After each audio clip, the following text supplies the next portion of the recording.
Kembali lagi di Cahaya Hati Indonesia dan masuk ke dalam tema kita yang ketiga, yaitu membuat Allah sayang pada kita. Masya Allah ya. Bu, mau disayang sama Allah? Mau disayang sama Allah? Dibenci mau? Kagak, na'udzubillah min zalik. Gimana caranya? Langsung saja kita sikapi dari guru kita yang dimuliakan Allah Subhanahu wa taala, Al-Ustaz Yusuf Yasin. Allahumma shalli ala sayyidina Muhammad.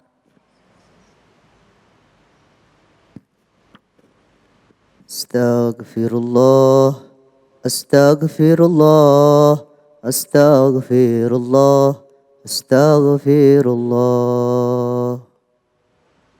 Assalamualaikum warahmatullahi ta'ala wabarakatuh. Waalaikumsalam warahmatullahi wabarakatuh. Salamun qawlam mirabbir rahim. Alhamdulillah. Alhamdulillahilladzi ja'alana minan nasihin wa afhamana min ulumil ulama'i rasihin. Wassalatu wassalamu ala sayyidil mursalin sayyidina wal maulana Muhammadin khatamin nabiyyin. Allahumma salli ala nabiyil hashimi Muhammadin wa ala alihi wasallim tasliman. Allahumma salli ala nabiyil hashimi Muhammadin wa ala alihi wasallim tasliman. Puji adalah milik Allah. Jangan susah-susah kita memuji Allah, karena Allah zat yang telah menciptakan kita. Patutlah Allah memiliki puji yang mulia dari hamba-Nya. Dan beristighfarlah kita kepada Allah, memohon ampun, karena kita manusia tempatnya ruang salah dan dosa. Patutlah kita bersolawat kepada Nabi, karena kita adalah umat baginda Nabi Muhammad sallallahu alaihi wasallam.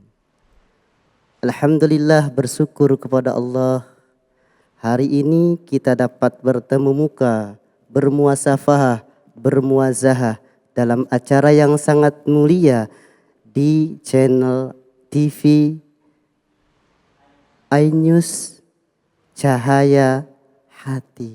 Subhanallah, walhamdulillah, wala ilaha illallah. Semoga hari ini hati kita bisa mendapatkan cahaya dari Allah Subhanahu wa taala zala zalaluh. Yang mulia, yang terhormat guru kita Ustadz Ali Zainal, mata'anallaha bituli hayatihim. Semoga beliau Allah Subhanahu wa taala muliakan dunia wal akhirah.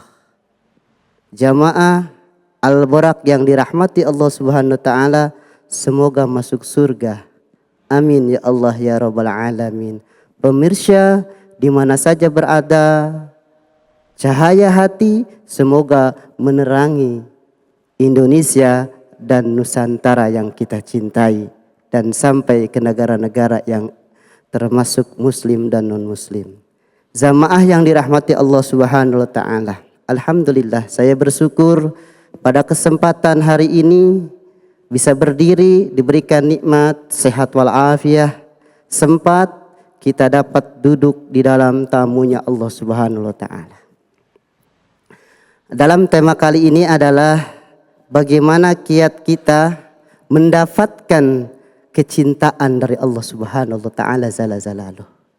Subhanallah, saya mendengar temanya saja saya bergetar hati saya.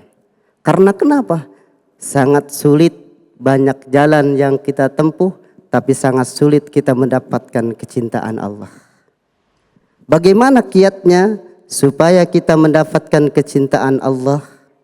Yang pertama, saya akan bahas tentang berzikir kepada Allah. Di dalam surat Al-Ahzab ayat yang pertama, ya ayyuhalladzina amanu zkurullaha zikran katsiran. Hamba-hamba Allah, umat baginda Nabi Muhammad SAW yang dirahmati Allah dan dianugerahi Allah iman dan Islam pada kesempatan hari ini. Manusia yang banyak berzikir kepada Allah. Fa insa Allah mamlu'un birahmah, akan Allah turunkan rahmat. Kenapa? Karena dia selalu mengingat Allah. Bagaimana caranya? Ada metode di dalam Al-Quran, ada metode di dalam hadis baginda Nabi Muhammad SAW, dan metode-metode para ulama, ajaran-ajaran ulama untuk bagaimana manusia yang sudah mendapatkan kecintaan Allah, fa insya Allah, jangankan surga yang kita akan dapat, siapapun yang dapat kecintaan Allah, dia akan mendapatkan anugerah nikmat yang termulia, yaitu bisa melihat biwazihil karim, memandang Allah Subhanahu wa taala jalla jalaluhu. Jamaah yang dirahmati Allah Subhanahu wa taala, yang pertama zikron kasiron. Bagaimana zikir tersebut? Ulama thariqah mengatakan berzikir kepada Allah itu dua. Yang pertama zikir zahar, yang kedua adalah zikir khafi. Zikir zahar seperti kalimat ilahi anta maqsudi wa ridhaka matlubi a'tini mahabbataka wa ma'rifatak la ilaha illallah la ilaha illallah la ilaha illallah la ilaha illallah la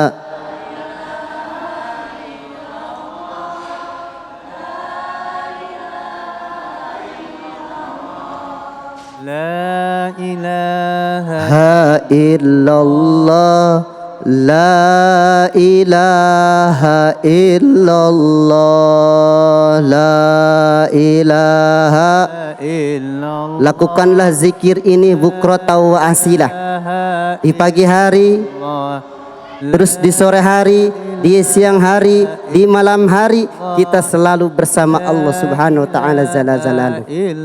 Lisan kita selalu menyebut yang dinamakan Rabb kita, la ilaha illallah, la ilaha. Kita rasakan kenikmatan berzikir kepada Allah, la ilaha illallah. Mulut kita yang selalu berdosa berzikir kepada Allah, lidah kita yang selalu mengufat orang lain berzikir kepada Allah, hilang semuanya. Subhanallah walhamdulillah wala ilaha illallah wallahu akbar. Jamaah yang dirahmati Allah Subhanahu wa taala, tentunya kita ingin punya poin bagaimana mendapatkan kecintaan Allah. Yang pertama, kita harus mengikuti maunya Allah. Karena kenapa? Karena kita seorang hamba, Allah adalah zat yang maha pencipta. Allah lah zat maha pencipta yang berhak kita cintai. Bagaimana cara mencintainya? Ikuti perintah Allah. Fa insya Allah kita akan mendapatkan kecintaan Allah Subhanahu wa taala. Jamaah yang dirahmati Allah Subhanahu wa taala, yang diberikan kemuliaan insya Allah dunia fil akhirah. Pada halakah yang mulia ini, majlis yang tentram, kita duduk bersama dan dimulai zikir-zikir kepada Allah. Fa insya Allah wa tatma'innu qulubuhum bizikrillah. Ketika kita mengumandangkan zikir, hati kita akan tentram, hati kita akan tenang. Subhanallah. Jamaah yang dirahmati Allah Subhanahu wa taala jalla jalaluhu. Satu poin saja saya akan azarkan, dan saya juga diazarkan oleh para ulama, bagaimana caranya kita menghadirkan kecintaan Allah kepada diri kita. Ilahi anta maksudi waridhoka matlubi. Berdoalah, ilahi ya Rabb, anta maksudi, tidak ada yang aku maksud kecuali engkau ya Rabb. Waridhoka matlubi, seluruh aktivitasku dari awal terbit matahari sampai matahari terbenam. Ilahi anta maksudi waridhoka matlubi, aku adalah ingin keriduanmu. A'tini mahabbataka, berikanlah ya Rabb kecintaan kepadaku. Berikanlah ya Rabb kecintaan kepadaku untuk mencintaimu. Jamaah yang dimuliakan Allah Subhanahu wa taala. Ciri manusia yang dicintai Allah, manusia tersebut adalah manusia yang diberikan selalu nikmat iman dan Islam. Bisa mengerjakan ibadah solat, manusia tersebut adalah manusia yang dicintai Allah. Karena solat adalah taufik dari Allah Subhanahu wa taala dan hidayahnya. Manusia yang mendapatkan taufik dan hidayah kecintaan Allah adalah manusia yang selalu menjaga dirinya bagaimana perintah Allah selalu dilaksanakan dalam kehidupannya. Walaupun kita manusia banyak berdosa, tapi kita berusaha untuk meminimaliskan dosa kita kepada Allah. Makanya banyaklah berzikir ibu-ibu, insya. Siang hari berapa Ustadz? Tak terhitung, tak terhingga. Kenapa? Karena nikmat Allah banyak diberikan kepada kita. Kenapa Ustadz nikmat Allah berikan banyak kepada kita? Karena Allah mencintai kita. Ya Ustadz, mudah-mudahan jamaah yang duduk di sini semua belajar bagaimana dicintai Allah. Banyaklah mengingat Allah Subhanahu wa taala di setiap dalam aktivitas kehidupan kita. Mudah-mudahan halakah yang mulia, yang Pak insya Allah jamaah Al-Borak yang dari Cikeas, Allah Subhanahu wa ta'ala barokahkan, amin ya Allah ya Rabbal Alamin. Disehatkan selamanya, semuanya, segalanya, Allah berikan kebahagiaan dunia dan akhirat, dan Allah berikan anugerah kecintaan kepadanya. Ya Allah, a'tini mahabbataka wa ma'rifataka, berikanlah ma'rifah untuk mengenalmu dalam hidup dan sampai meninggal dunia. Terima kasih. Mohon maaf apabila ada kekurangan. Wabillahi taufiq wal hidayah. Summa wa inaya. Wassalamualaikum warahmatullahi wabarakatuh. Waalaikumsalam warahmatullahi wabarakatuh. Masya Allah, terima kasih guruku yang dimuliakan Allah Subhanahu wa taala, Al Ustadz Yusuf Yasin. Masya Allah ya.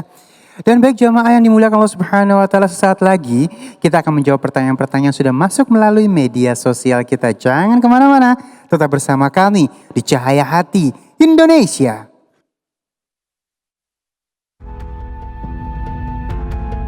Assalamualaikum jamaah Cahaya Hati Indonesia yang dirahmati Allah Subhanahu wa taala. Tanda-tanda kenabian Rasulullah Shallallahu alaihi wasallam sudah tampak sejak beliau masih di usia belia. Tidak hanya manusia yang mengetahuinya, melainkan seluruh alam juga mengamini kenabiannya. Salah satunya adalah pohon sahabi yang diyakini pernah meneduhkan Muhammad kecil ketika bertemu dengan biarawan Nasrani bernama Bahira. Berikut ini adalah kisah pohon sahabi, tempat berteduhnya Rasulullah Shallallahu alaihi wasallam. Kisah pertemuan pohon sahabi dengan Rasulullah Shallallahu alaihi wasallam dimulai dari tradisi berdagang kabilah-kabilah Arab termasuk kaum Quraisy, suku yang juga keluarga besar Rasulullah. Saat itu Nabi Muhammad yang masih berusia 12 tahun ikut bersama rombongan pamannya Abu Thalib untuk berdagang ke daerah Syam yang saat ini dikenal sebagai Suriah. Ketika sedang berteduh di tengah perjalanan, Abu Thalib bersama rombongan didatangi seorang pendeta Nasrani bernama Bahira. Bahira yang sebelumnya dari kejauhan melihat tanda-tanda alam yang tidak lazim, yaitu awan yang terus bergerak mengikuti rombongan kabilah dagang dari bangsa Arab, langsung teringat dengan tanda-tanda kenabian dalam kitabnya. Bahira pun langsung menjamu sekelompok orang tersebut, tapi Bahira tidak melihat satupun di antaranya anggota kabilah Arab yang memiliki tanda-tanda kenabian seperti yang disebutkan dalam kitabnya. Hingga akhirnya Bahira tahu bahwa seorang anak kecil yang tidak diajak rombongan masuk rumah Bahira karena diberi tugas menjaga unta, dialah Muhammad kecil yang langsung diyakini oleh Bahira sebagai nabi terakhir. Bahira juga melihat ketika Nabi Muhammad sedang duduk di bawah pohon sahabi, ranting-ranting pohon menunduk, berusaha menutupi Nabi Muhammad agar tidak terkena terik panas matahari. Dia pun berpesan kepada Abu Thalib untuk selalu menjaga putra kecil itu, karena suatu saat ia akan membawa keberkahan bagi umat manusia. Kini setelah 1400 tahun berlalu, pohon itu secara tidak sengaja ditemukan kembali oleh Pangeran Ghazi bin Muhammad di sebuah gurun Yordania. Uniknya, pohon tersebut hanya hidup sendirian, tanpa ada pohon lainnya di tengah gurun yang tandus. Meski pohon ini berada di tengah gurun pasir yang sangat panas, pohon sahabi tetap berdiri kokoh dengan dedaunan lebat berwarna hijau. Hal ini adalah bentuk keberkahan Nabi Muhammad karena pohon tersebut pernah melindungi Rasulullah saat masih kecil. Hingga saat ini, pohon tersebut terus dijaga oleh pemerintah setempat dan dibangun sebuah pagar untuk melindunginya. Kisah bersejarah itu dapat dijumpai dalam 3 manuskrip kuno yang ditulis oleh Ibnu Hisham, Ibnu Sa'd al-Baghdadi, dan Muhammad Ibnu Jarir al-Tabari. Wallahu alam bisawab.